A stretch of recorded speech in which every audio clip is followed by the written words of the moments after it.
2 तारखेपर्यंत भाजप विरोधात आघाडी उभी राहील. प्रकाश आंबेडकरांकडून नव्या आघाडीची घोषणा. वसंत मोरे वंचितकडून लोकसभा लढण्याची शक्यता. राज्यात नव्या समीकरणाची सुरुवात होऊन 2 ते 3 दिवसांमध्ये चित्र स्पष्ट होईल. भेटीनंतर आंबेडकरांची प्रतिक्रिया. श्रीनिवास पाटलांची निवडणुकीतून माघार. तब्येत ठीक नसल्यानं पाटील रिंगणातून बाहेर, तर शरद पवारांनी स्वतः निवडणूक लढवावी. कार्यकर्त्यांचा आग्रही मागणी. निलेश लंके आमदारकीचा राजीनामा देण्याची शक्यता. दुपारी 4 वाजता पत्रकार परिषदेत करणार घोषणा. लोकसभेचे स्वप्न पडू लागल्यानं लंकेंनी निर्णय घेतला. निलेश लंकेंवर पक्षांतर्गत कारवाई करणार. राष्ट्रवादी प्रदेशाध्यक्ष सुनील तटकरेंचा इशारा.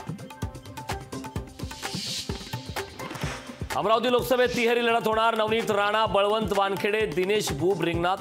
3 एप्रिलला दिनेश बुब उमेदवारी अर्ज करणार दाखल.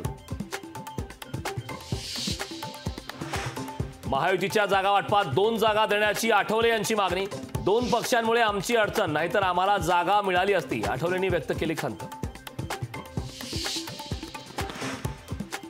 अजित पवार पूर्वी कमळाबद्दल लय भारी बोलायची, आता वेगळं बोलतात. रोहित पवारांची अजित पवारांवर टीका.